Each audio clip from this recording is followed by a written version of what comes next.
Hockey is my saving grace. What a joke. Clenching my fists, I swallow the urge to scream. That isn't much of a choice, Dr. Langston. If you can't do this, then I overestimated your potential, Summer. Her voice grows sharp. I have 4 students who would kill to have your spot, but I took you under my wing. Don't make me regret this. She didn't exactly choose to take me under her wing.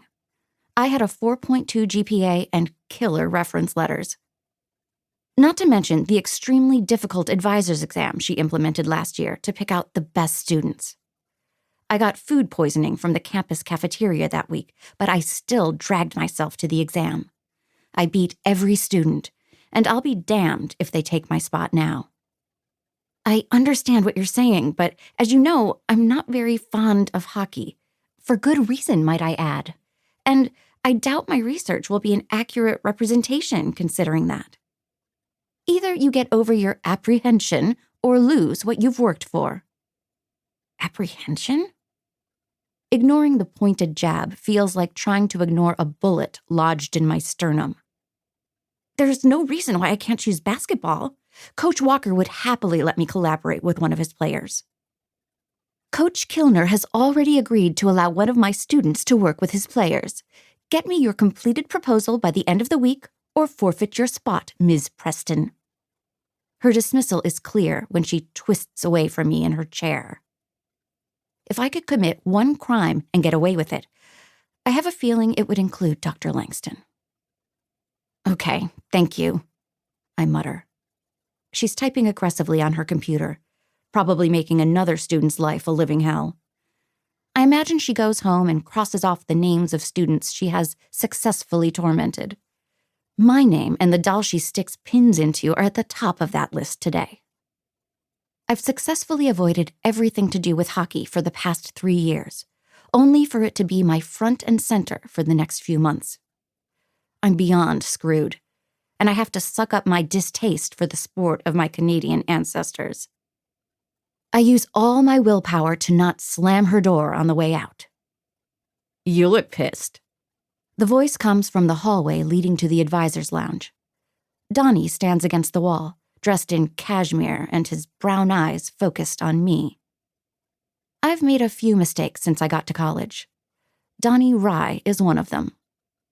An exhausting 2-year relationship later, we have no choice but to see each other every day because we're both getting the same degree and applying to the same postgrad program.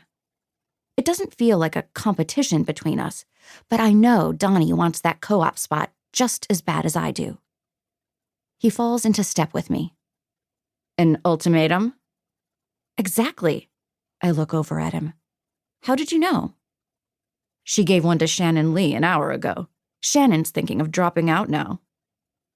My eyes widen. Shannon is one of the smartest students on campus. Her work in clinical psychology was sent for review, making her the youngest student considered for publication. That's ridiculous. I shake my head, knowing how screwed I am. You're so lucky you submitted your application early. The rest of us are stuck completing this new requirement. He shrugs.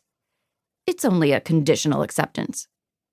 Right, like you would ever let your 4.0 drop. 4.3, he corrects.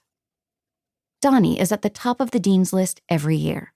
He's in every club and committee imaginable. He is the poster child for the Ivy League. So it's no surprise he managed to carve his way into this competitive program. I like to think I'm academically gifted too, but I might as well wear a dunce cap in comparison. I have a meeting right now, but I'll help with your application. We both know you'll need it. The insult stings, but Donnie just smiles and peels away to head to his meeting with the Dalton Royal Press. Yeah, he works on the school paper too. When I finally stomp into my dorm, I fall flat on the living room couch. If I gave you a shovel, would you hit me over the head with it? I ask Amara. Depends. Am I getting paid? I groan into the throw pillow, but she pulls it away. What did she do now? Amara Evans and I have been roommates since freshman year. Luckily for me, being best friends with a tech